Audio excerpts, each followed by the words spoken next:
Muito bom dia, boa tarde, boa noite para você, meu aluno lá, que já estava com saudades deste professor, que agora mais careca, né? O professor cada dia está perdendo mais cabelo, então a gente já vai raspando para não ter problema de alguém dizer. Mas enfim, mais uma aula de processo civil, voltando um pouco o nosso aspecto para o novo CPC, vamos conversar sobre essa nova sistemática doravante, vamos conversar sobre a sistemática atual e hoje nossa aula vai ser sobre o direito de ação. Falamos na aula passada sobre jurisdição, como vocês acabaram de assistir, ou então está acompanhando por aí, e hoje vamos falar sobre ação. Primeiro eu quero mandar um grande abraço para meus alunos que mandam os e-mails do professor. Muitíssimo obrigado pelas palavras. A Luana e o Anderson de Nova Iguaçu, obrigado pelas palavras, respondidos os e-mails, e a todos os demais que mandaram e-mail para o professor. Muitíssimo obrigado mesmo. Quero mandar outro abraço para Nicole de Cáceres. Um grande abraço, minha querida afilhada Nicole. Muito abraço para você e continue estudando. Assista essa aula e depois você comente o que você achou dessa nossa aula sobre ação. A aula de hoje eu quero combinar algo diferente com você. Nada de dar pause aí hoje e tomar água. O professor hoje vai dar os pauses necessários, beleza? Nós vamos dar as pausas necessárias hoje, porque a aula ficou meio longa. Tudo sobre ação nós vamos falar hoje. Vamos estancar essa situação do direito de ação, esse grande direito subjetivo que é de acionar o judiciário, de provocar a jurisdição. Beleza? Então eu vou dar os intervalos para que vocês não deem essas pausas e aí tem que voltar um pouquinho. Não, o professor vai marcar o momento onde nós vamos tomar nossa aguinha, nosso cafezinho, que está aí do seu lado. Um milkshake de ovo maltine, né? Aquele sorvetinho de ovo maltine que o professor está com vontade de tomar. Mas vamos lá. Direito processual civil, direito de ação. Antes, nós queremos lembrar sobre jurisdição. Nós falamos sobre jurisdição, conversamos sobre os aspectos da jurisdição, falamos dos princípios da jurisdição, e principalmente daquele grande princípio da jurisdição que é a inércia da jurisdição. O que é a inércia da jurisdição? Relembrando esse momento jurisdição aí. A inércia da jurisdição, língua portuguesa. Inércia da jurisdição, a jurisdição é inerte, a jurisdição é parada. A jurisdição precisa ser provocada. E nós dissemos ainda que o dever de prestar essa tutela jurisdicional é de quem? Do Estado. O Estado, por meio do Poder Judiciário, vai lhe conceder essa tutela jurisdicional. O Estado te dá a proteção. Só que, para que essa tutela do Estado seja apresentada, seja entregue para nós, jurisdicionado, para você que busca o judiciário, eu preciso provocar essa jurisdição. Eu preciso dar uma cutucadinha nela. Eu preciso ir lá e falar, dona jurisdição, bater a porta dela. Eu quero a prestação jurisdicional. Eu estou precisando da tutela jurisdicional. Houve um desacerto, um descontrole, um balanceado nesse direito, então nós precisamos ajustar novamente esse direito. Como é que eu vou fazer isso? Eu vou provocar a jurisdição. E eu provoco a jurisdição porque eu tenho o direito de agir. Por que eu tenho o direito de agir? Porque algo que era meu, ou aquele direito meu foi ameaçado. Isto aqui é meu, vou pegar outra coisa, né? Isto aqui é meu e alguém tomou de mim, eu vou provocar o judiciário. Eu passei num concurso, o professor está procurando as canetas aqui hoje. Eu passei no concurso e não fui chamado até então, e o segundo lugar já foi chamado, e eu que sou primeiro não fui ainda. Então nasce para mim esse direito, nasce para nós esse direito subjetivo. E nós vamos o quê? provocar a jurisdição. Fazer bater a porta do Estado para que o Estado possa fazer o quê? Além dessa proteção, ele me entregar a prestação jurisdicional.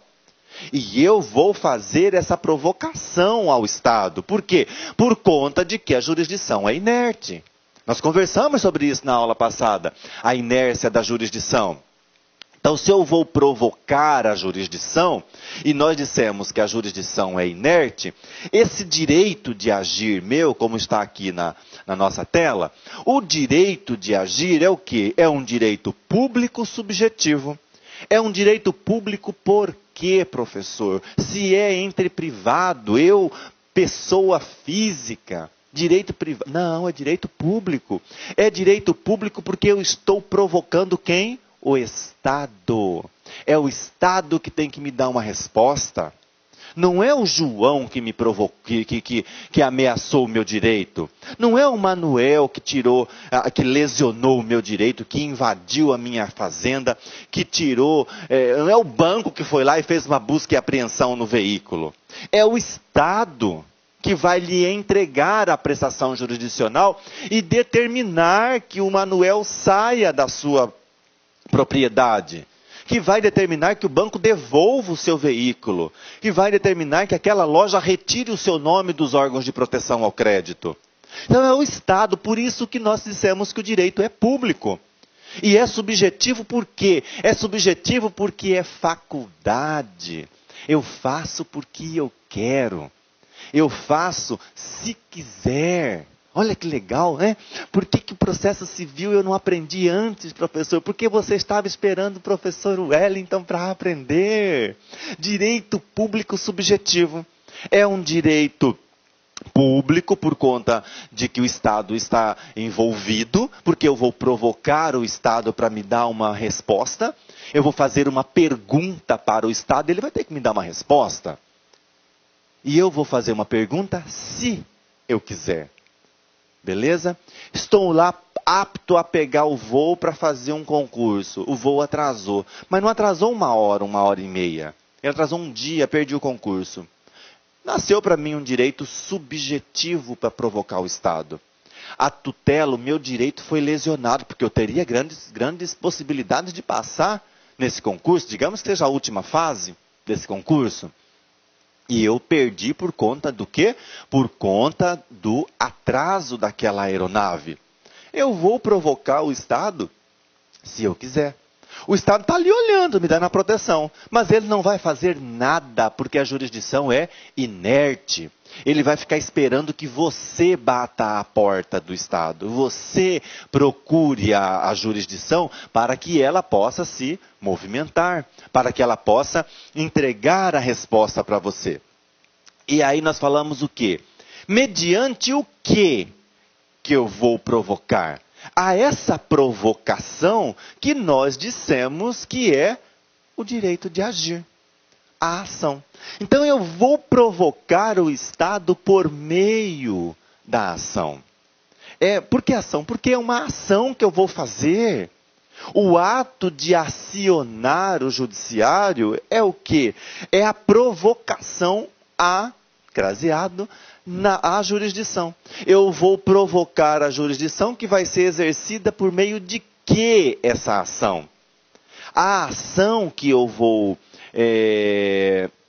efetivar junto ao Estado, a fim de provocá-lo para que ele me entregue a prestação jurisdicional, ela é exercida por meio de um conjunto de atos. E como é que é o nome desse conjunto de atos? Começa com pro, tem C no meio, termina com so, processo. Ah, professor, então você vai falar de processo? Não, nós temos uma aula inteira de quase 3 horas para falar de processo. Hoje nós vamos falar só de ação. O processo, só para a gente adiantar, não se confunde com ação. A ação é o direito subjetivo da parte de buscar o judiciário, de provocar o Estado. O processo é o meio pelo qual eu vou efetivar essa provocação. Olha, seu Estado, eu quero a indenização. Como é que eu vou fazer isso? Por meio do processo. Entenderam? Então são coisas distintas, são institutos distintos. A ação é o direito de agir. Processo é o meio pelo qual eu vou exercer esse direito de agir. Beleza? Esse conjunto de atos pré-ordenados entre si que nós chamamos de processo. Porque o processo é a própria representação do direito de agir. Então, lá no meu processo é que vai estar a minha pergunta para o judiciário. Por meio de quem? Por meio da petição inicial. Então, tudo vai se desencadeando a partir de agora. Agora a gente falou de processo civil propriamente dito. Então, eu tenho a jurisdição paralisadinha ali, parada, só esperando para ser provocada. Houve uma lesão a um direito. Vamos abrir um parênteses. Vocês já imaginaram como seria se o Estado se movimentar sozinho?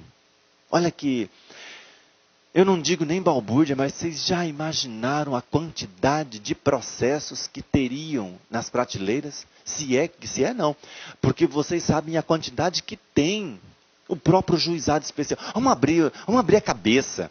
Professor, não tenho tempo para discutir. Tem tempo para discutir sim, porque a gente precisa ter mais formadores de opinião. E não ter essa pessoa bitolada que aceita tudo que vem de lá. A jurisprudência vem dizendo que é plástico, que vem dizendo que é pau, que é pedra. Não, vamos discutir. O operador do direito, antes de qualquer coisa, é operador de direito. Eu vou operar o direito, eu não vou aceitar daquela forma. Então precisa discutir. Já pararam para pensar a quantidade de processos que tem por aí? O juizado especial perdeu a sua característica.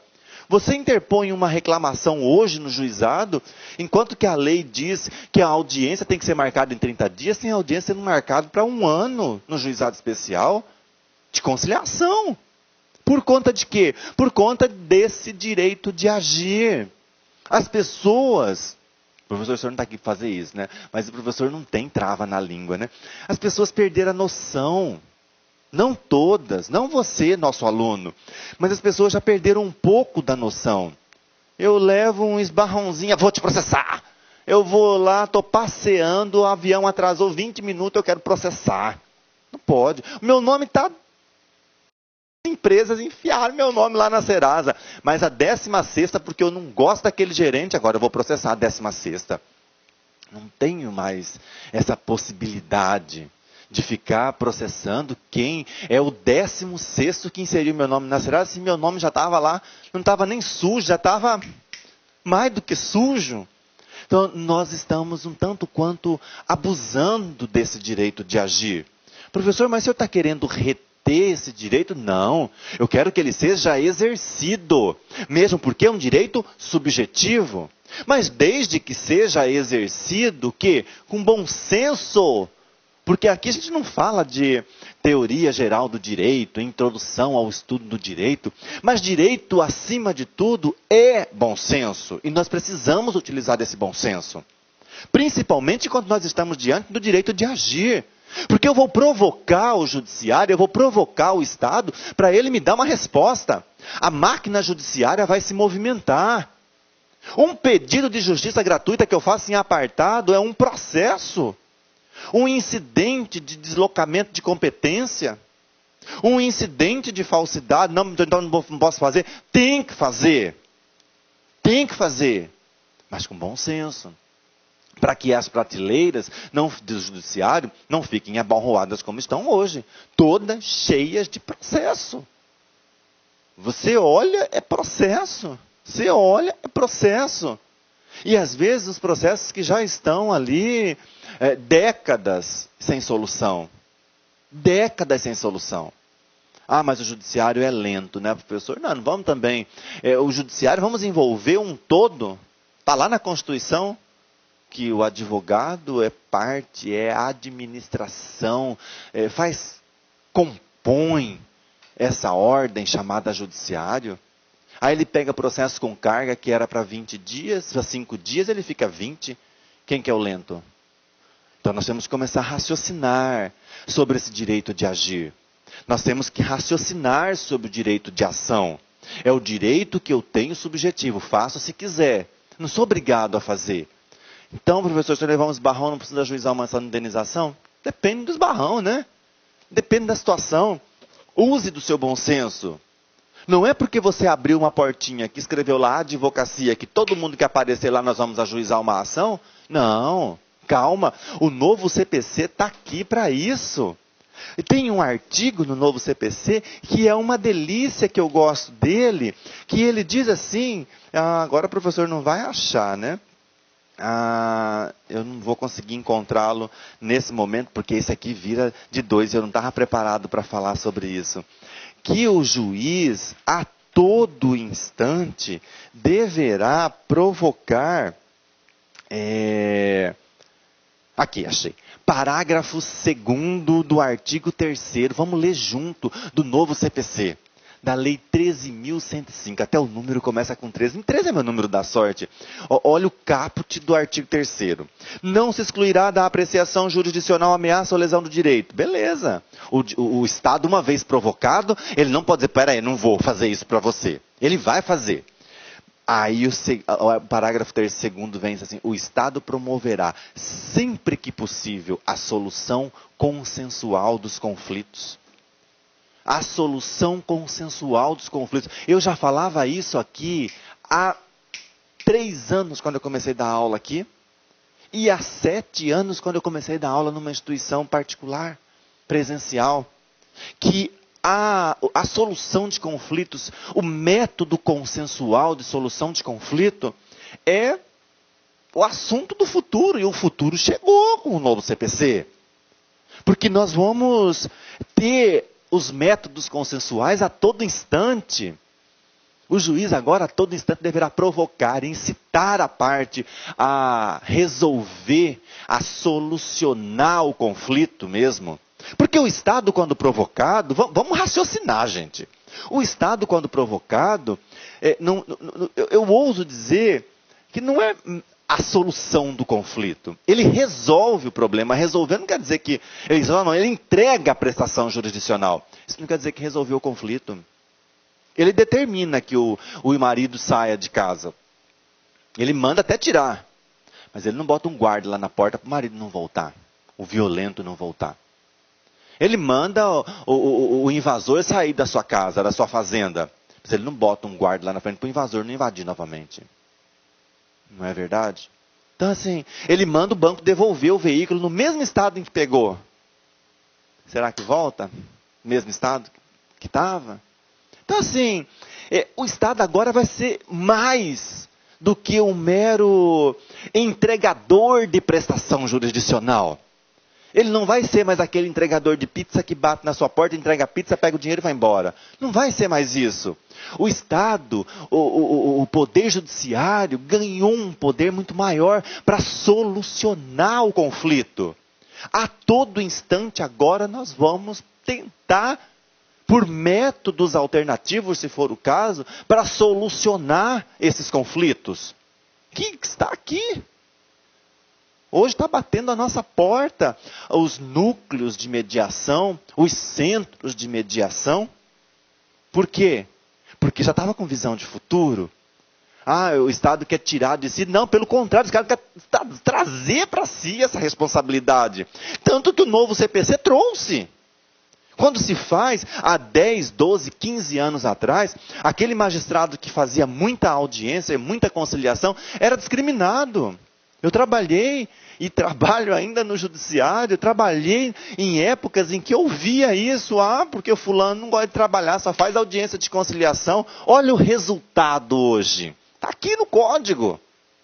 Então, os métodos alternativos de solução de conflito não é mais um sonho, não é mais algo inimaginável, é algo palpável. Isso está tirando o meu direito de agir? Não. Pelo contrário, o direito de ação continua, a jurisdição continua inerte, continua tendo que ser provocada. Mas uma vez provocada, o Estado vai falar, peraí, vamos tentar uma conciliação?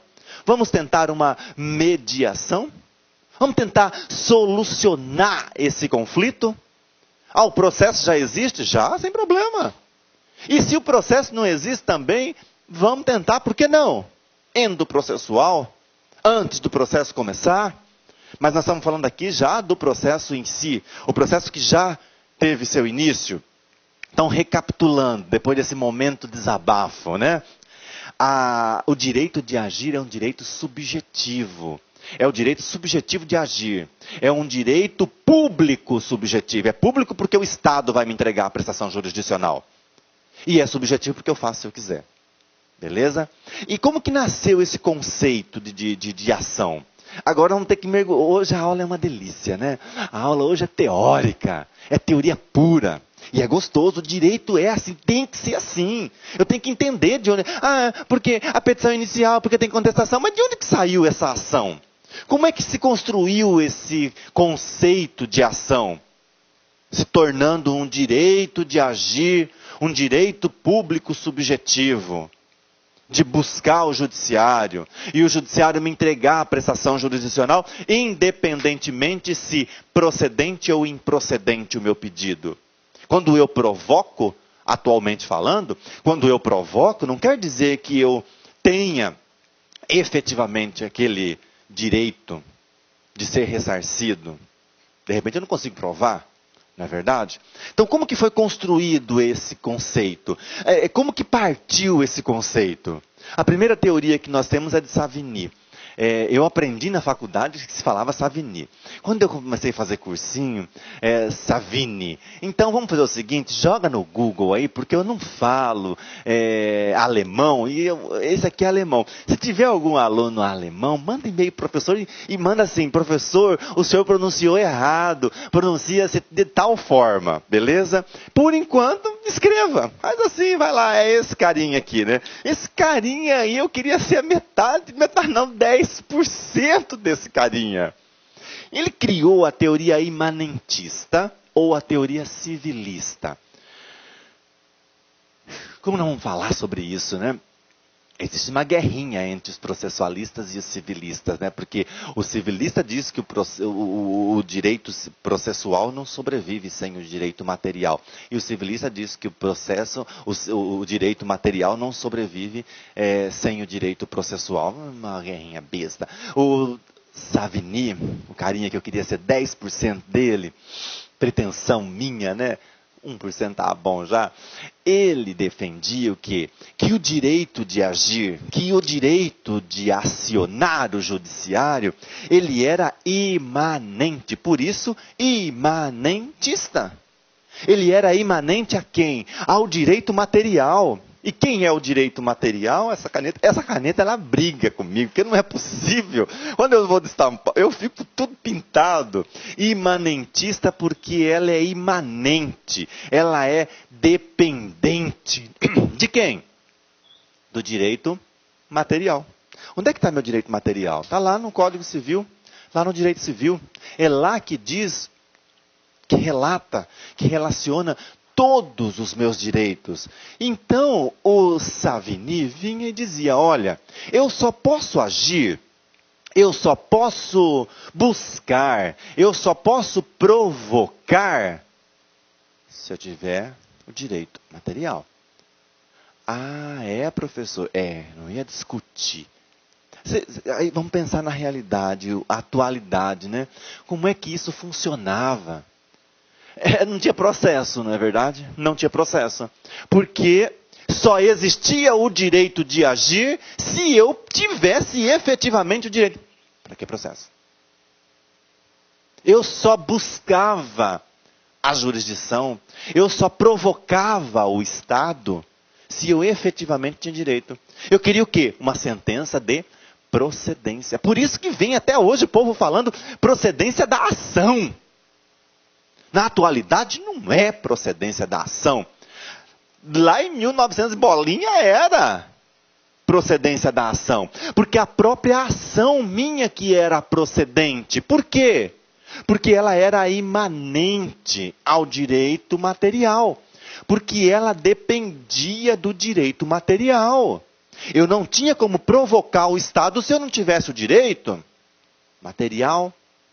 Beleza?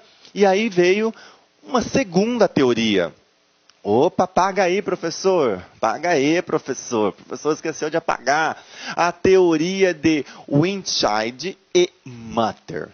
Professor, o senhor não sabe falar, né? Não, não sei falar. Windscheid e Mutter. Pode falar do jeito que você quiser, mas escreva certo, tá? Não vai ficar brincando com isso. Aqui, eles já vieram e disseram, calma. A ação é um direito autônomo. A ação é um direito autônomo. Uma coisa é ação, outra coisa é direito material. Eu busco a concretização desse direito material. Aí a polêmica dos dois se dividiu em dois grandes grupos. Eu busco a teoria da ação como um direito autônomo e concreto. O que é isso? Autônomo e concreto. É autônomo porque independe do direito material, mas é concreto porque eu quero uma sentença de procedência. Então, se eu tivesse procedência da ação naquela época, se eu tivesse a procedência da ação, eu ajuizei, eu busquei, eu provoquei de forma autônoma, mas ela foi concreta. Foi concreta por quê? Porque eu consegui ganhar a procedência da ação. E aí a outra teoria é teoria da ação como direito autônomo, independente e abstrato. Abstrato por quê? Porque independe do direito material. Pode ser improcedente. Entenderam? Então, a polêmica desses dois era dizer exatamente que o direito de agir, ele era autônomo. Autônomo do direito material. Entenderam? Eu não sou obrigado, o meu direito não tem que estar escrito ali. Mas se tiver, é autônomo concreto. E se for uma sentença de improcedência, autônomo abstrato. E a terceira e última teoria, a teoria do direito que eclético, né? Juntou essas duas. Ele veio e diz, ela veio e reforça que o direito de ação não está vinculado a uma sentença favorável, como diz a teoria concreta. A teoria concreta diz que o direito de ação está atrelado, está grudado, está imanente a quem? A uma sentença favorável. Eu só teria o meu direito de agir se eu tivesse uma sentença favorável a mim. Mas também, ela não é completamente desassociada do direito material. Precisa existir o meu direito. Então, se tem o meu direito material, eu também tenho. Então, ela juntou essas duas teorias. Não sou completamente vinculado à procedência do pedido. Agora começamos a mudar. Não é mais procedência da ação, é procedência do pedido. São os meus pedidos que são julgados procedentes ou improcedentes. Então eu não estou mais atrelado a uma sentença favorável, que pode ser desfavorável. E o meu direito não está assim tão desapegado, né? Não é completamente independente do direito material. O direito material está ali, guardadinho. O meu direito subjetivo está aqui. O meu direito adjetivo, né? O meu direito processual está aqui. Eu não posso desassociar completamente. Porque se eu desassocio completamente, vira essa balbúrdia que está hoje, né? Que balbúrdia que vai virar? Só que o código vem e diz que o poder judiciário não excluirá da apreciação. Ai, não é o código, além do código a Constituição fala também, professor. Está vendo? Então não pode ser favorável, não pode ser vinculado a uma sentença favorável. E ao mesmo tempo, não pode ser totalmente independente do direito material. Precisa ter um resquício ali, né? Professor, vamos dar um exemplo. Alteração de sexo, por exemplo. Mudança de sexo.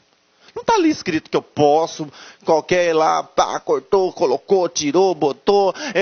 Hoje eu era João, amanhã eu quero ser Maria, eu era Maria, hoje eu quero ser João. Não está escrito ali. Só que tem um princípio na dignidade da pessoa humana. Olha aí. Captaram? Então, não é que eu sou completamente ligado à procedência do pedido, mas, ao mesmo tempo, eu não sou completamente desassociado do direito material. Eu preciso ter um pouquinho de legislação material. Beleza? Então, 3 teorias para vocês brincarem aí. A teoria imanentista, ou civilista, também chamado de civilista, que o direito de agir está completamente ligado, imanente ao direito material. A polêmica de Winshide e Mutter, que diz o quê? Que o direito é autônomo, o direito de ação é autônomo. Ele é independente do direito material. Mas se for procedente, é autônomo concreto. E se for improcedente, é autônomo abstrato.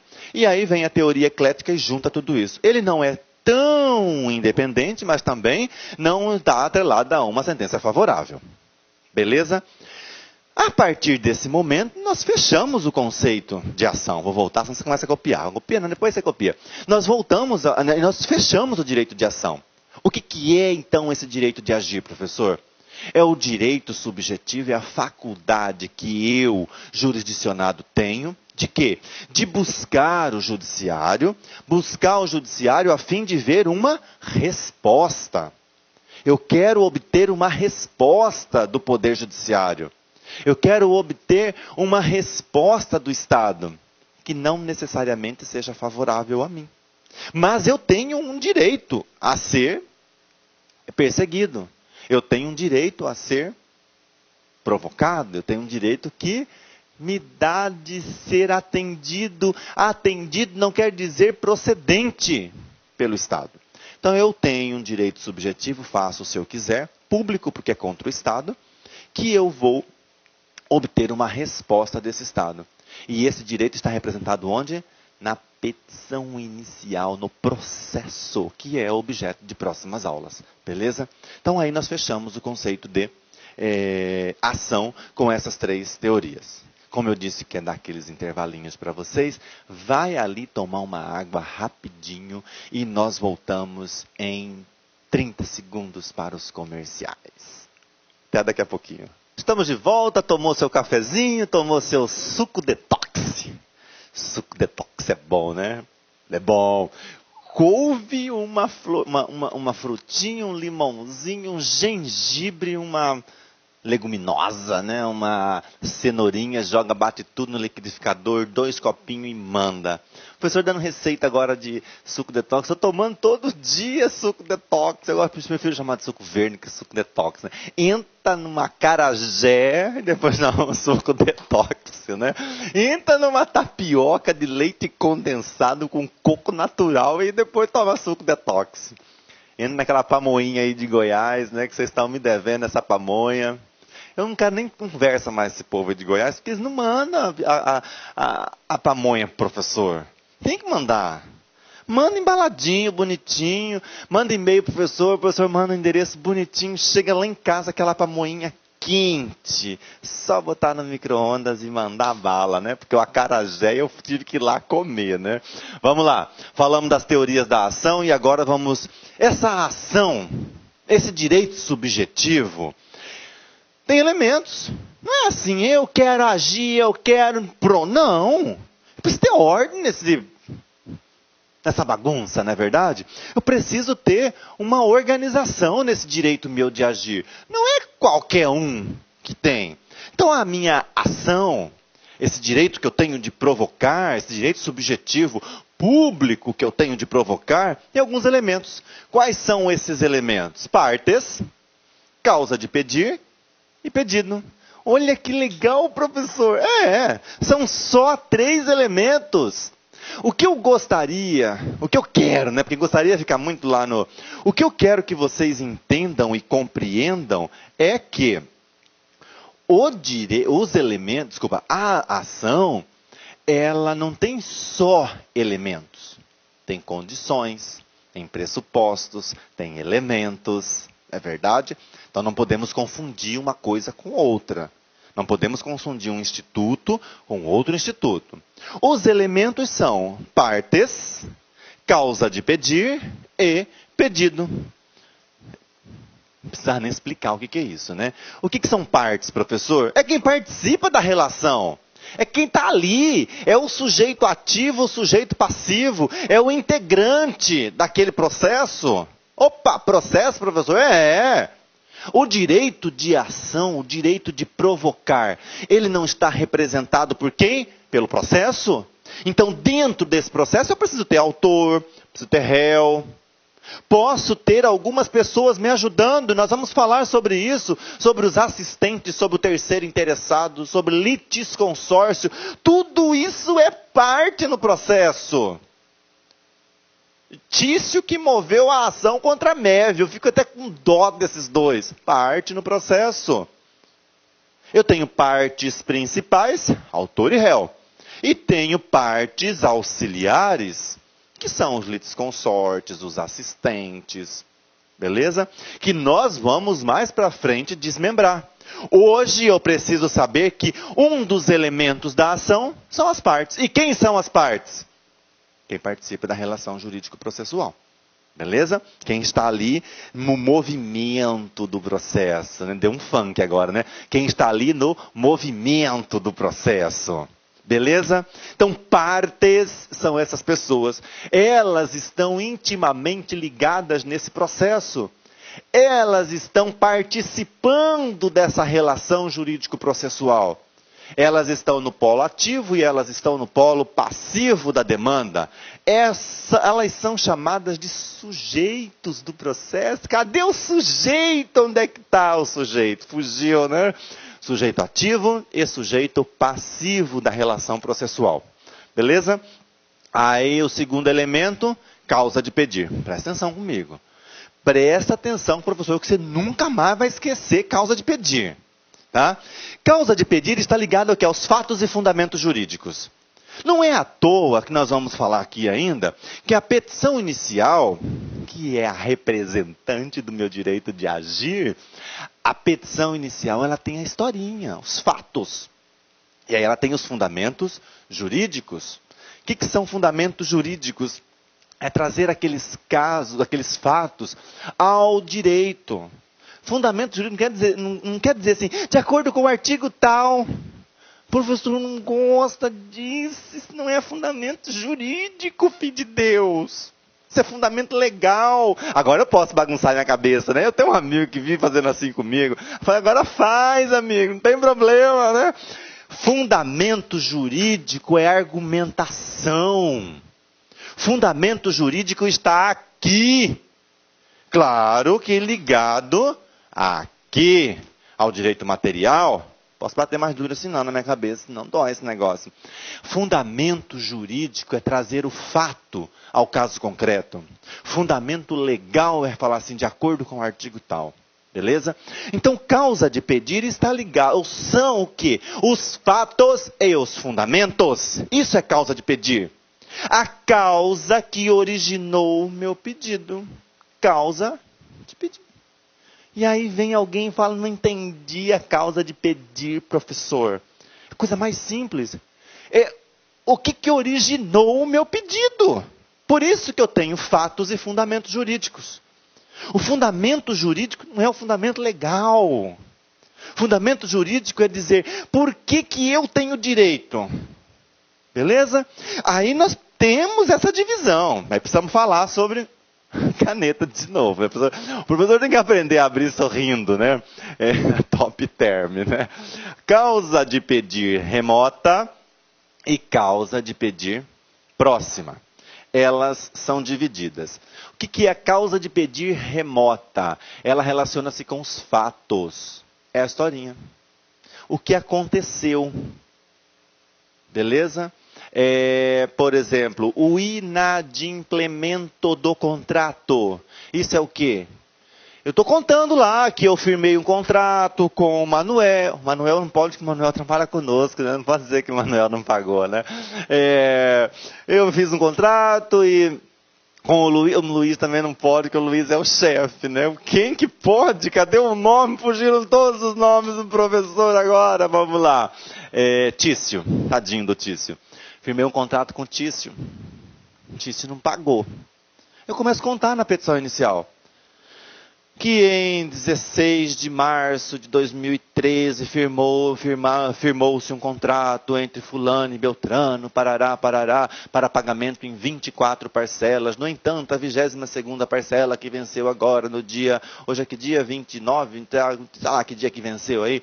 Venceu dia 20 de abril e até então não foi quitada. Olha o fato, a causa de pedir remota, porque está se relacionando ao fato. Beleza? É a historinha. E qual é a consequência jurídica do inadimplemento?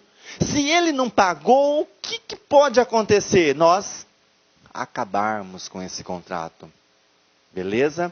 Então é a causa de pedir próxima. Se eu não paguei o aluguel, qual é a consequência? O despejo. Ah, professor, é assim, é. Se eu dei o meu rosto foi lá na mão da esposa, do esposo.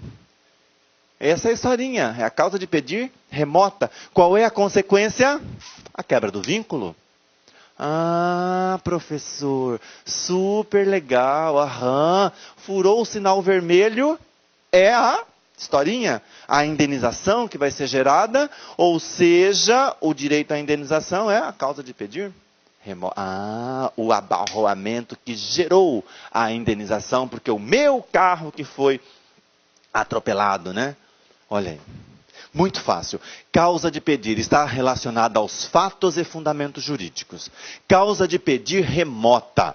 Causa de pedir remota são os fatos, é a historinha dos fatos. Causa de pedir remota. E qual é a consequência jurídica disso? O que o inadimplemento do contrato pode gerar? Pode gerar a resilição desse contrato. Acabar com esse contrato. Beleza? Tranquilos? Causa de pedir próxima e causa de pedir remota. O professor derrubou o negócio, não vou poder abaixar para pegar, né? Caiu o apagador aqui. Estava demorando para acontecer um troço aqui com o professor. Eu não gosto que corta as aulas, né? Eu vou ter que abaixar aqui para pegar esse negócio. Já apagou tudo? Já apagou tudo. Vamos lá. Causa de pedir remota está relacionado aos fatos. Causa de pedir próxima está relacionado à consequência jurídica daqueles fatos. Mas tudo é causa de pedir. E aí nós fechamos com o pedido, o terceiro e último elemento da ação. O pedido é o quê? É aquilo que eu quero. Então nós temos pedido imediato e pedido mediato. Não vai confundir com causa de pedir, tá? Causa de pedir é uma coisa, são o que originou aquilo que eu quero. Beleza? Pedido imediato é a providência, o tipo de tutela. O que eu quero? A condenação dele. Ah, isso mesmo. Eu quero a condenação dele em danos morais. E qual é o pedido mediato? É o próprio bem jurídico tutelado. Eu quero a condenação dele em danos morais e eu quero 50 mil reais. Ah, muito pouquinho, 50 mil, professor. Pede logo os 500 mil, senhor, aí, né? Agora, é verdade? Pedido imediato é a providência, o tipo de tutela. O que o Estado vai me fornecer? Quero a condenação dele. E o que é o próprio bem jurídico tutelado? Eu quero a resilição do contrato, é o pedido imediato. O que isso vai gerar? O despejo, né? Eu quero o despejo, a providência é o despejo. E qual é o pedido imediato? A retomada do meu bem. Quero minha casa de volta, do jeitinho que eu te entreguei. Elementos da ação. Partes, causa de pedir e pedido. As partes são quem? Aqueles que figuram na relação jurídico-processual. Causa de pedir está relacionado a fatos e fundamentos jurídicos. E o pedido é a providência e o próprio bem jurídico tutelado. Beleza? Mais sobre o pedido precisamos falar. Tá? Não é mais, não. É mais. Além. Quantidade. Mas sobre o pedido precisamos falar. O pedido deve ser certo e determinado. Abra seu código aí de 73, né? Artigo 286. Fala para nós assim, precisamos falar sobre isso, tá? Então, um concertinho aí, para não termos mais esse tipo de problema. O 286, ele fala assim, o pedido deve ser certo ou determinado. Não é ou determinado. Na verdade, esse ou foi um erro. Puxei o negócio aqui. Esse ou foi um equívoco. O que o legislador quis dizer é e determinado. E não é ou. Como é que um pedido pode ser certo sem ser determinado? Beleza, ser determinado sem ser certo. Certo quer dizer que ele é expresso. Eu não posso fazer pedido imaginativo. Eu quero imaginar. Não tem a petição inicial não é uma bola de cristal. A petição inicial não é cartas. A petição inicial tem que estar escrito, os pedidos têm que estar lá, registrado. Ou, como dizem algumas pessoas, o pedido tem que ser registrado. O registro tem que estar ali. Eu tenho que expressar. Eu tenho que ser certo. E determinado quanto ao gênero e à quantidade. Beleza? Eu quero 200.000 sacas de soja. Olha a quantidade e o gênero. Soja, 200.000. Ah, professor, mas eu estou lendo mais para frente aqui que ele pode ser genérico. Pode, sem problema algum. Mas quando é genérico, tem algumas especificidades. E nós vamos falar sobre isso quando nós formos falar de petição inicial. Que nós vamos falar tudo sobre pedido. O que eu preciso focar nesse momento são elementos de ação. Partes, causa de pedir e pedido.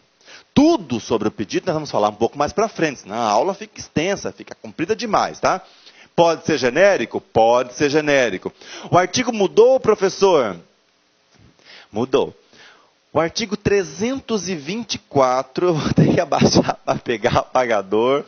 O artigo 286, agora vai ser 324 do novo CPC, né? Agora tem que botar um N aqui na frente. Do novo CPC, ele diz para nós o quê? O pedido deve ser determinado. Ele ebuliu, né? Ele aboliu a expressão certa. Então não tem mais o certo, só o pedido deve ser determinado. E aí ele vai dizer em seus parágrafos quanto ao pedido genérico, eu vou abaixar aqui, tá?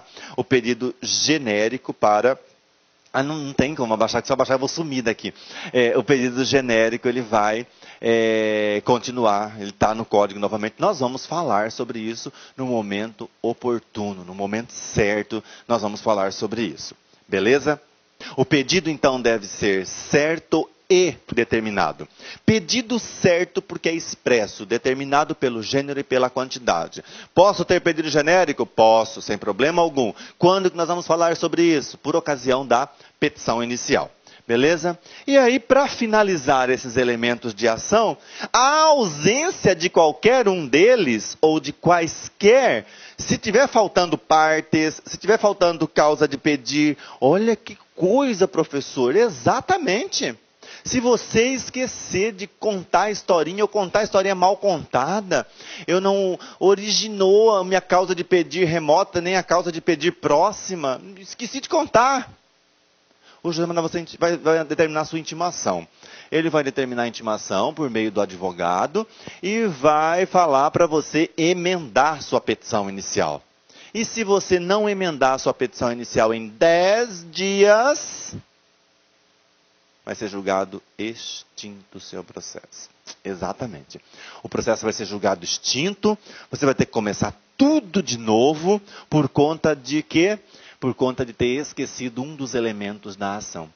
Vai lá no 284 do CPC, ele diz assim, mas antes de lermos o 284, nós temos que ler o 282, para saber por quê, a consequência. A petição inicial indicará. Nós vamos voltar nesse assunto quando falarmos de petição inicial, ok? Só para vocês entenderem a questão dos 3 elementos da ação. O que a petição inicial indicará? Olha lá. Inciso 2º. Os nomes, prenomes, estado civil, profissão, domicílio e residência do autor e do réu. Partes. causa de pedir, né? O fato e fundamento do pedido, inciso terceiro. Inciso quarto. O pedido com suas especificações. Aí nós vamos lá no 284 que o professor está pedindo para ler. O 284 diz assim: verificando o juiz que a petição inicial não preenche requisitos do artigo 282 e 283, ou que apresenta defeitos e irregularidades capazes de dificultar o julgamento no mérito, determinará que o autor a emende ou a complete no prazo de 10 dias. O juiz determina que a parte vá emendar a inicial no prazo de 10 dias. O que é emendar a inicial? Consertar aquilo que está equivocado. Beleza? Se não fizer, o que vai acontecer com o meu processo? Ele vai ser extinto. Olha lá, parágrafo único.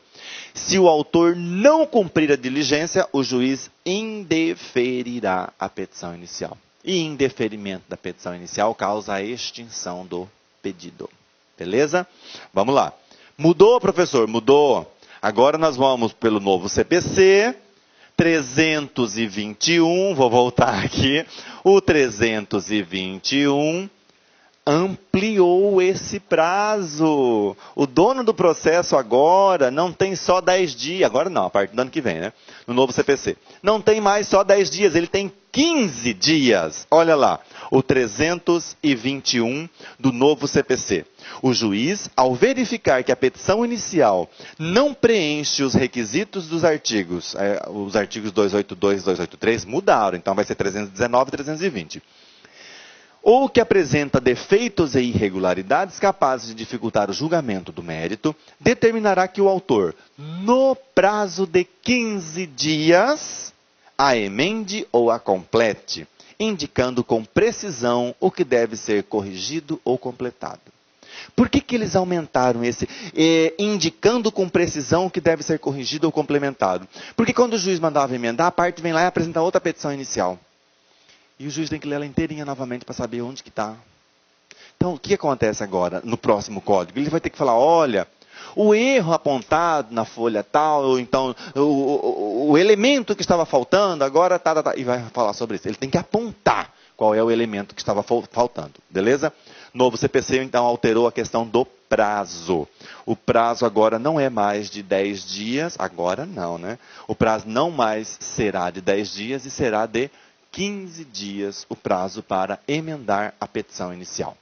Beleza? Fechamos elementos da ação. Partes, causa de pedir e pedido. Beleza? E aí nós passamos para as condições da ação. Falei para vocês que nós tínhamos elementos, partes, causa de pedir e pedido.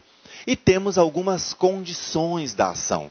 Para que a ação possa prosseguir, além de partes, elementos e além de partes, causa de pedir e pedido, ou além desses elementos, eu preciso ter alguns requisitos que legitimam quem? A parte a pleitear a tutela jurisdicional. As condições da ação estão, apesar de dizer condição da ação, é requisito que a parte deve cumprir. Beleza? Então, quais são esses requisitos essas condições que a legislação determina que a parte deva apresentar, que a ação deva ter para que possa prosseguir? Possibilidade jurídica do pedido, legitimidade de parte e interesse de agir. Possibilidade jurídica do pedido, legitimidade para a causa e interesse de agir. Gente, isso tem que estar na ponta da língua. Isso não pode ser esquecido nunca, jamais, em tempo algum pode ser esquecido essas condições da ação. Para o resto da vida de vocês, isso é sério, gente.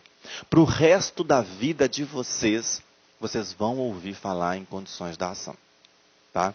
Em que pese a gente mitigar esses elementos, partes, causa de pedir e pedido, às vezes a gente até esquece, porque é muito fácil. As condições da ação não dá para... Estou falando para esquecer na petição inicial, tá? Estou falando de perguntar. As condições da ação não dá para ser esquecida. Porque é Freud, tá? Lá em recursos, vocês vão ter condições do recurso, mas só vai mudar um pouco de nome, vai aumentar, enfim. Eu preciso dessas condições para que a minha ação ingresse. Eu preciso que o meu pedido seja juridicamente possível. Eu preciso que haja interesse de agir. E eu preciso que haja legitimação para aquela causa. Nós vamos falar até da legitimidade ad causam e legitimidade ad processum hoje. Porque nós precisamos definitivamente, de uma vez por todas, entender condições da ação. E não é difícil, e eu vou mostrar para vocês que não tem nada de dificuldade. Língua portuguesa pura. O que é possibilidade jurídica do pedido? Olha, vocês viram que não é da ação? Possibilidade jurídica do pedido. Quando o ordenamento jurídico não veda o exame da matéria por parte do judiciário. Como assim, professor? Ele não fala que aquilo é proibido. Aquilo que é proibido precisa estar expresso. Possibilidade jurídica do pedido, para vocês terem noção, alguns doutrinadores levam ela para discussão junto com o interesse. Professor, porque esse possível ser ou não está lá ligado ao interesse, porque no interesse nós vamos falar em relação à necessidade da providência com a adequação do meio. E quando nós falarmos da adequação, vamos ter que falar se o pedido é juridicamente possível. Mas, por enquanto, vamos separar essas condições da ação. O meu pedido é juridicamente possível? Como que eu sei que ele é juridicamente possível? Aqui tem alguma coisa dizendo que eu não posso? Não. Então, ele é juridicamente possível. Posso cobrar cheque de dívida de jogo? Não posso. Então, meu pedido é juridicamente impossível. Beleza? Meu pedido é juridicamente impossível quando não existe no ordenamento jurídico. Aliás, quando existe no ordenamento jurídico a proibição. Então, o ordenamento vai dizer para mim que aquele pedido não pode ser feito. Olha, você pode pedir qualquer coisa, mas não me peça esta caneta vermelha. E você faz um processo pleiteando essa caneta vermelha. Você tem legitimidade, você tem interesse porque levaram a sua caneta, você tem, você contou os fatos bonitinho, você é parte no processo, você fez o pedido, tudo tem elementos e condições. Ah, mas está faltando uma condição, o quê? O código diz para mim que não posso pedir caneta vermelha. Então, seu pedido é juridicamente impossível. Beleza? Possibilidade jurídica do pedido. Interesse de agir. Interesse de agir é super legal. Está ligado à necessidade e adequação. É necessária a providência jurisdicional? Lógico que é. Por que ela é necessária? Porque não tem autotutela. Então, o interesse de agir, eu tenho que demonstrar essa minha necessidade. Vocês querem ver algo que está acontecendo? Por exemplo, ação de exibição. Eu quero que o banco exiba o contrato que eu firmei com ele. Eu tenho interesse? Nem vamos falar dos outros elementos e outras condições. Vamos falar de interesse. Eu tenho interesse? Professor, tenho porque é um contrato que eu assinei. Mas eu fui lá no banco administrativamente? Professor, mas a lei não fala isso. Tá, mas as pessoas estão... Vamos falar então o que a lei fala, porque recentemente foi julgado pelo STJ sobre o INSS. Para eu pleitear em juízo, eu preciso mostrar que administrativamente, eu tenho que provar que administrativamente eu já pleiteei e eles estão negando. Aí o judiciário está levando, por analogia, a aplicação disso. Você já pediu lá no banco? Não, não pedi, então você não tem interesse. Sério, professor? Sério, porque não tem necessidade. Eu não consegui demonstrar essa necessidade. Por quê? Porque administrativamente eu poderia ter conseguido lá no banco. Fez um requerimento para o banco? Fiz, está aqui, então eu tenho interesse. Só que não é só interesse, não é só a necessidade.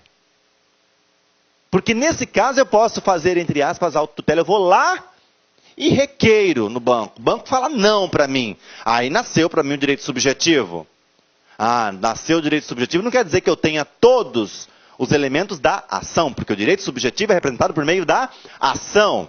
E a ação eu tenho elementos e tenho condições. Quais são os elementos? Eu tenho que ter partes, eu sou parte, eu e o banco. Eu tenho que ter fato e fundamento jurídico, eu contei a historinha, tá bonitinho. Eu tenho que ter pedido, eu tenho meu pedido, eu quero o contrato. E as condições da ação? Eu posso ajuizar uma ação de exibição? Posso. Pedido juridicamente possível? Há interesse? Então, eu não pedi no banco. Então você podia primeiro pedir lá, para depois você pedir cá. Eu não estou dizendo que isso já está a ferro e fogo, é só para você ficar antenado, você concurseiro. Porque isso está acontecendo em alguns estados. Tá? Está acontecendo em alguns tribunais, estão negando esse tipo de providência porque virou uma indústria de ações de exibição. Professor, você é pró banco? Não, não sou pró banco, não sou pró nada. Eu sou pró nada, né? Pró nada. Eu só quero saber de dar aula e tocar e trabalhar. Vamos lá. Então tem que ter essa necessidade. Necessidade é o quê? É necessária essa providência? Captou? Eu não consigo tirar a minha companheira de casa. Amor, sai de casa, eu quero me separar de você. Então há necessidade. Então tem coisa que não dá para fazer sozinho, a autotutela. Não é? Concordam comigo? Agora, além da necessidade, eu preciso da adequação. Meu pedido, meu processo é aquele, o meio utilizado para a obtenção da tutela. É uma discussão ferrenha. Você que está aí mais avançado nos estudos, estudando lá para a segunda ou terceira fase, vai falar, professor, é uma discussão muito grande. É uma discussão muito grande. Mas neste momento nós precisamos falar o básico, tá? Nós precisamos falar que a adequação é o quê? O meio adequado. Se eu quero que ele exiba para mim o contrato, eu vou ajuizar uma ação de exibição. Professor, mas se ajuizar a ação errada, não posso consertar? Princípio da instrumentalidade de formas, não vamos discutir isso agora, neste momento. Este momento é prova de primeira fase, é o que está no código. E ele diz para nós o que? O interesse de agir está ligado à necessidade e à adequabilidade, né? A adequação. O meio adequado para buscar essa proteção jurisdicional, essa resposta do Estado. E qual é o meio adequado? O meio adequado, se eu quero a pensão alimentícia, é a ação de alimentos. Se eu quero executar um cheque, é ação de execução. Se eu quero o recebimento de um crédito que eu não tenho um título executivo, a ação de cobrança ou a ação monitória. Beleza? Se eu quero receber um crédito de IPTU, uma ação de execução fiscal. Eu sou prefeitura, por exemplo. Beleza? Tranquilos? Então nós temos possibilidade jurídica do pedido. O seu pedido tem que ser juridicamente possível. Interesse de agir, eu tenho que ter interesse nessa causa. O que é o interesse? O interesse é eu ter necessidade e adequação. O meu processo tem necessidade de ser ajuizado? Tem, porque eu já pedi lá e não deu certo. Tem, porque eu não tenho como pedir. E é adequado? É adequado porque eu ajuizei a ação correta. Ajuizei o processo corretamente. Beleza? Esse é o interesse de agir. E aí nós temos legitimação. A legitimidade para a causa, ou legitimidade ad causam. O que é isso? É o detentor do direito material. A legitimidade para a causa refere-se ao titular, estava para apagar não, né? Refere-se ao titular daquela relação jurídica. É aquela pessoa que assinou o cheque e entregou para mim. Eu e ela temos legitimação para a causa. Então, quando nós falamos em legitimação, nós estamos falando em detentor do direito material. É o próprio detentor do direito material. É aquela pessoa, é a parte. Ah, é a parte, professor, é a parte do elemento, lembra? Agora nós estamos desmembrando. Eu posso ser parte e tenho que ter legitimação. Legitimação ad causam. Ad causam, escreve assim, tá? Ad causam. Isso aqui é latim, que assim vão pedir na sua prova, tá? Ad causam é o quê? A legitimação para a causa. O que é legitimação para a causa? É o detentor do direito material. É a criança que precisa dos alimentos. É a esposa que quer retirar o esposo do lar. Tá? É o sacado lá, a pessoa que recebeu o cheque quer pegar o dinheiro porque o cheque está sem fundos, a linha 11. Isso é a legitimidade ad causam. E não se confunde legitimidade ad causam com... Eu vou apagar aqui. E não se confunde legitimidade ad causam. Vamos lá, bonitinho. Com legitimidade ad processum. Ei, professor, hoje o senhor está falando em latim, o senhor não gosta, né? Não, o professor não gosta de latim, porque o professor mal fala português e quer falar latim por quê, né? Vamos lá. Legitimação ad causam e legitimação ad processum. Condições da ação é legitimação ad causam, tá? Legitimação ad processum é pressuposto processual, não é nem elemento mais. Nossa, professor, é pressuposto processual. Olha só, legitimidade ad causam é a legitimidade para a causa, é o detentor do direito material. Tá? Pode escrever isso aí. Legitimação ad causam é o titular daquela relação. É o dono do direito. O dono do direito ficou meio estranho, né? Se eu estou dando, por que eu vou buscar o judiciário, né? É o detentor do direito material. Tá? É a pessoa que foi lá e perdeu o avião, perdeu o voo. Perdeu o avião. Ele vai achar o avião em algum lugar, né? Ele perdeu o voo. É a pessoa que foi inscrita o nome lá nos órgãos de proteção. Esse é o legitimado ad causam. É a criança que o pai deixou de pagar a pensão alimentícia. E a legitimação ad processo? É pressuposto para o processo. Opa! Quase que cai tudo! Legitimação ad processum é o quê? A legitimação para o processo. A criança de 13 anos não pode figurar no processo como parte. Ela tem a legitimação ad causam, mas a legitimação ad processum é da mãe, ou do representante legal, ou do pai, ou da avó, de quem quer que esteja essa criança. O curatelado, aquele que não responde pelos atos da vida civil, ele tem legitimação ad causam. O detentor do direito material é ele, mas ele não pode responder por aquele processo. Então nós temos o curador para falar com ele. Professor, que legal. Exatamente. É o representante. JLB, representado por sua genitora, Maria Fernandes da Silva.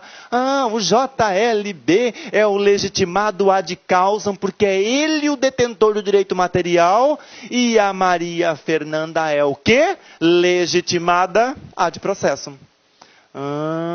Super legal, professor. Aprendi, mas quer que o senhor repete, por favor, professor? Se falar com aquele sotaque baiano, então só repete quantas vezes tu quiser. Vamos lá. Legitimação ad causam é aquela legitimação que tem o detentor do direito material. É aquele que foi ferido, beleza? É aquela criança lá que o pai deixou de pagar pensão alimentícia. É a criança que o pai ou a mãe pegou, a gente só fala pai, né? Pegou escondido, está vazando para outro país, escondido, tem que ajuizar uma ação de busca e apreensão. Enfim, é o dono, né? É o detentor do direito material. Mas só pode ajuizar o processo quem tiver capacidade, quem tiver legitimação processual. E como que é a legitimação processual? Eu estou representando, é a legitimação ad processum. É a mãe dessa criança, é o pai dessa criança. Beleza? Não vamos confundir. Porque nós temos mais uma coisinha para falar da legitimação. O que? A legitimação não é só ordinária. O Código de Processo Civil permite a legitimação extraordinária. Ele diz assim: ninguém poderá pleitear em nome próprio direito alheio. Não é porque o meu filho sofreu alguma coisa que eu vou tomar as dores dele e ajuizar a ação em meu nome. Não posso. Estou vendo o sofrimento de fulano, eu estou tomando as dores dele. Problema seu, não vai tomar dor de ninguém. Beleza? Não pode, não tem condições, tá? Ninguém poderá pleitear em nome próprio direito que é dos outros, direito alheio. Mas, quando a lei permite, nós falamos em legitimação extraordinária. O que é legitimação extraordinária? É uma outra pessoa ou um órgão pleiteando direito alheio em seu nome. O sindicato. O sindicato pede em seu nome. O sindicato dos trabalhadores da microfonia vem em juízo requerer. Pede em nome próprio. Mas ele não pede o direito do sindicato. Ele está pedindo o direito do sindicalizado. Olha aí a substituição processual, né? A legitimação extraordinária. O Ministério Público ajuizando a ação civil pública. Ele está falando em nome próprio, mas não é o Ministério Público que quer que limpa a pracinha. É o povo que quer que limpa a pracinha. Ele não vai colocar lá João Ferreira da Silva, Manuel, 200 mil pessoas naquela cidade. Não é verdade? Então ele vem numa ação civil pública em nome do Ministério Público. Legitimação extraordinária. Pleitear em nome próprio, direito que é do companheirinho aqui do lado. Beleza? Essas são as condições da ação. Possibilidade jurídica do pedido, legitimidade para a causa e interesse de agir. Condições da ação. Possibilidade jurídica do pedido. Meu pedido é possível? É. Meu pedido é impossível? É. Está aqui escrito aqui que não pode. Então, meu pedido é juridicamente possível. Legitimidade para a causa. Legitimidade ad causam. Eu tenho e sou detentor do direito material. Portanto, eu tenho legitimação para a causa. É diferente de legitimação ad processum, que é aquele que tem a legitimação para ajuizar a ação. No sentido de representação, se for o caso. Professor, o senhor falou da mãe, então, e o detentor do direito material, se ele for maior? Ele é legitimado ad causam e legitimado ad processum. Tá? Dá para acumular as duas funções. E interesse de agir, que está ligado a quê? A necessidade e a adequação. O meu pedido tem que ser necessário, porque eu já tentei todos os meios e não consegui. E ele é adequado, ou seja, eu fiz o pedido pelo processo corretamente. Ok? Elementos da ação, não vamos esquecer. Partes, quem mais? Pedido e, professor, volta aí que eu esqueci, causa de pedir. Beleza? Partes, causa de pedir e pedido. E aí nós passamos para a última parte da nossa brincadeira, porque eu acho tudo isso aqui uma brincadeira séria, né? Classificação das ações. Nós precisamos classificar essas ações. Nós já sabemos o conceito do direito de agir. O direito de agir é um direito subjetivo que eu tenho de provocar, de buscar o judiciário para ver uma resposta àquele ferimento do meu direito.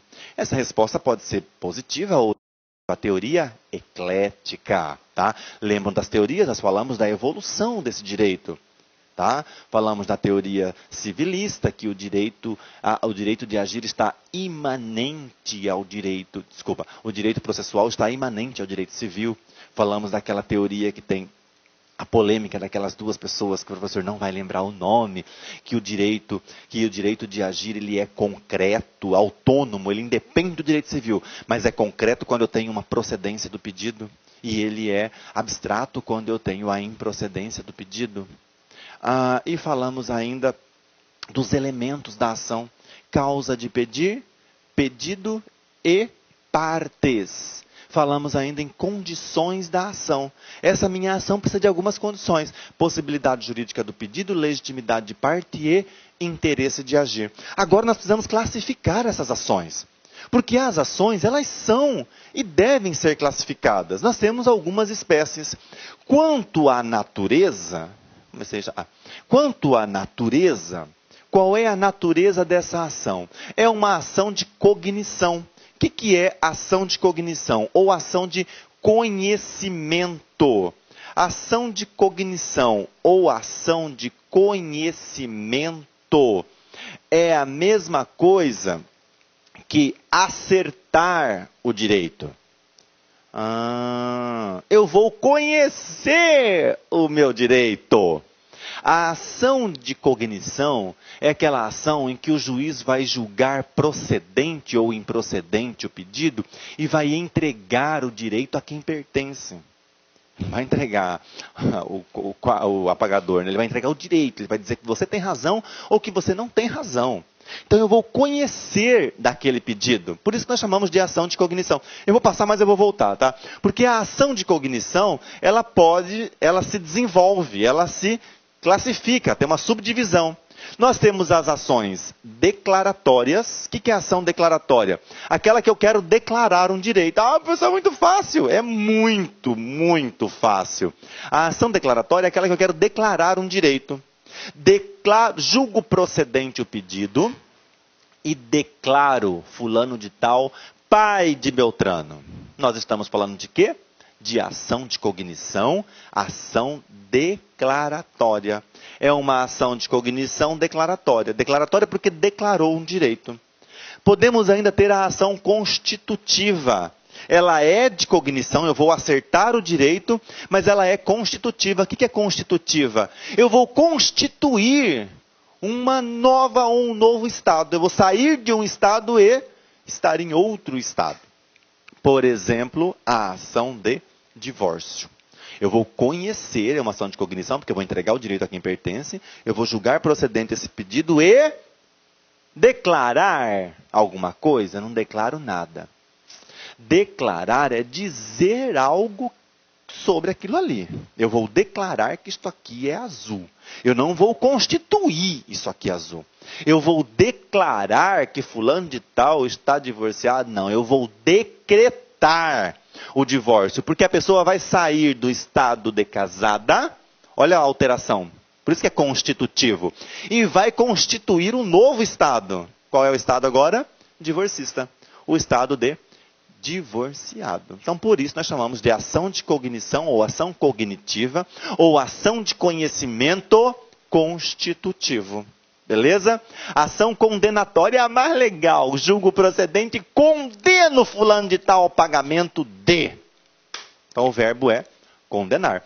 Então, nós temos essas três espécies. Tem mais uma ainda. A ação cognitiva, ela pode ser, eu vou conhecer o direito para declarar, eu vou conhecer o direito para constituir e eu vou conhecer o direito para condenar. E nós temos ainda também é bom, né? Temos ainda a ação mandamental. O que é a ação mandamental? A ação mandamental é quando nós temos uma ordem. O juiz não julga procedente, ou o desembargador não julga procedente o mandado de segurança. Ele concede ou denega uma ordem. Tá? Ele vai dar uma ordem para que aquilo seja cumprido. Porque o mandado de segurança, aqui é muito frio, vocês não têm noção de como é gelado aqui. E agora a gente passa mais frio. Quando eu vinha de camisa, eu passava menos frio. Ele dá uma ordem para cumprir, porque o mandado de segurança é direito líquido e certo. O meu direito já está liquidamente ali demonstrado. Mas eu preciso acertar esse direito e dar uma ordem para cumprir aquela norma. Eu passei num concurso em primeiro lugar, já chamaram até o quarto lugar, não chamaram o primeiro ainda. Eu tenho o direito de ser chamado para o concurso que eu fiz. Beleza? Então, a ação de cognição, ou ação de conhecimento, ou ainda ação cognitiva, é aquela em que o juiz acerta, o Estado acerta o direito. Está a balancinha desbalanceada, né? Então, nós vamos o quê? Ajustar esse direito. Eu vou ajustar por meio de uma declaração, ação declaratória. Eu vou ajustar por meio de um decreto, uma ação constitutiva, vou constituir um novo Estado. Eu vou conhecer por meio de uma condenação, julgo procedente, conheço o pedido, né? E vou condenar fulano. Ou eu vou conhecer por meio de uma ação mandamental, uma ordem que nós vamos dar. Nós temos ainda, segundo a natureza, a ação de execução e a ação cautelar. Aqui, eu conheço o direito. Eu acerto o direito. Eu vou acertar o direito. Mas eu não vou receber. Eu não vou satisfazer. Eu vou satisfazer o direito, satisfação. Eu vou satisfazer o direito na execução. Coloquem aqui, então, cumprimento de sentença. Também Por quê? Porque quando o título é judicial, o título executivo, nós não temos execução. Nós temos o quê? Cumprimento de sentença. O que é título executivo judicial? Nós vamos falar sobre isso, mas o LAC tem. O professor de execução que falou tudo sobre isso.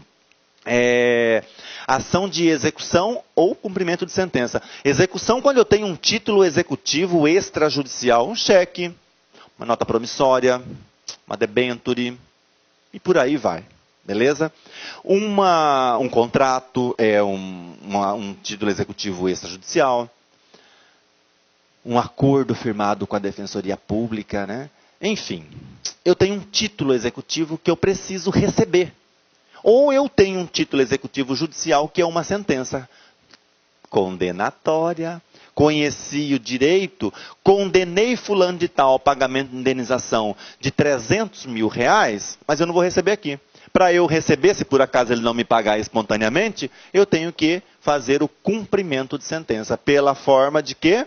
De acordo com a natureza, o meio cognitivo se chama ação de execução ou cumprimento de sentença. Temos ainda a ação cautelar. O que é a ação cautelar? Ela vai acautelar, ela tem um provimento acautelatório. Tá? Aqui é um T. Nossa, tá feio, né? Ela tem um objeto acautelatório. O que é acautelatório? A ação cautelar, ela não discute direito material. Nós também vamos falar sobre isso. A ação cautelar, ela não discute direito material. A ação cautelar, ela vem resguardar o processo, tanto de conhecimento quanto o processo de execução. Eu não vou discutir direito. Eu tenho direito de música, né? Eu tenho direito desta caneta. Eu vou conhecer. Mas o cara está escondendo a caneta. Não estou achando ela. Uma ação cautelar para achar essa caneta, para depois eu ajuizar a ação de conhecimento. Então eu estou preocupado na ação cautelar com o quê? Com o outro instrumento. O outro instrumento, que é um instrumento de cognição ou um instrumento executivo. Beleza? O processo cautelar, é um movimento acautelatório. Ele vai resguardar aquele bem, se for o caso, para que o outro processo chegue a um denominador comum. Para que o outro processo chegue a sua finalização e a prestação jurisdicional seja efetivamente entregue. Seja efetivamente entregue a quem? Ao detentor do direito material. Uma segunda classificação é a segunda natureza da relação jurídica. Qual é a relação jurídica que existe? É uma ação de cognição real ou pessoal? É uma ação de conhecimento quanto à natureza. Se é uma ação de conhecimento, pode ser uma daquelas 4 situações. É uma ação de conhecimento condenatória de direito real ou de direito pessoal? O que é direito real? Quando nós falamos de imóveis. E o que é direito pessoal? Quando nós falamos de pessoa. Beleza? Então, quanto à natureza daquela relação jurídica, nós estamos discutindo uma relação eminentemente material, né? Eminentemente imobiliária. Não vou falar imobiliário porque nós temos uma outra classificação. De imóveis, ou nós estamos tratando de pessoas. É uma relação pessoal. Então, segundo a natureza da relação jurídica, ela pode ser uma ação real ou uma ação pessoal.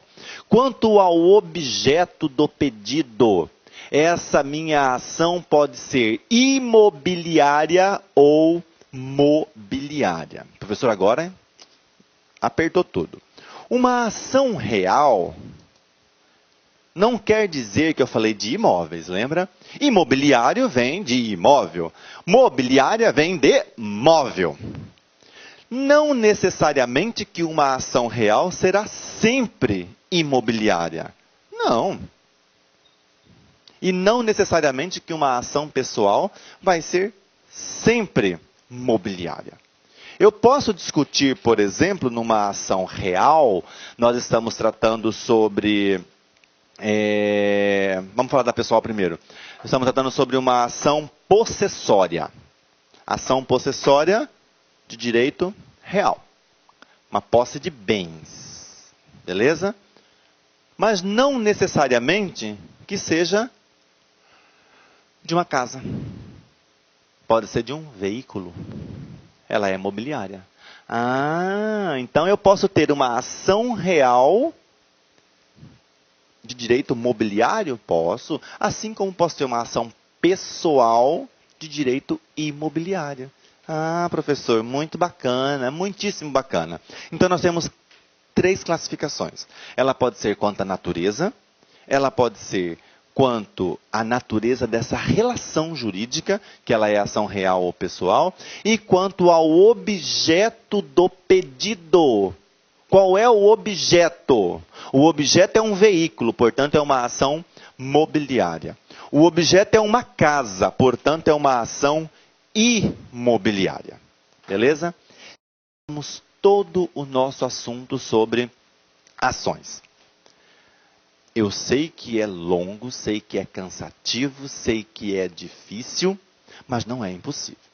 Reveja a aula quantas vezes você puder e quantas vezes você quiser. E quantas vezes você quiser, mande e-mail para o professor, que o professor responde.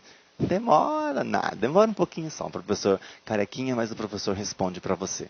Tá certo? Avalie essa aula. Forte abraço para vocês. Manda pamonhinha para o professor, um acarajézinho para o professor, uma tapioca para o professor, tá bom? Forte abraço para vocês e até a próxima aula, quando nós vamos falar de processo. Ok? Forte abraço. Olá, meus amigos, minhas amigas, gostou da aula do grande professor Wellington Correia, grande professor, grande conhecedor do direito processual civil e detalhe, esta videoaula já está 100% atualizada com um novo Código de Processo Civil. Se você quer continuar assistindo essa videoaula, quer fazer o curso completaço do professor Wellington e muito mais, convido você a acessar o nosso site, o lacconcursos.com.br, de novo, lacconcursos.com.br, porque uma coisa eu garanto para vocês, lá é o melhor custo-benefício da internet. Melhor custo-benefício da internet. Preços bastante acessíveis, bastante populares aí e uma qualidade gigantesca que você vai se surpreender. Então venha estudar conosco que você não vai se arrepender. Forte abraço, fique com Deus. Tchau, tchau. Clique lá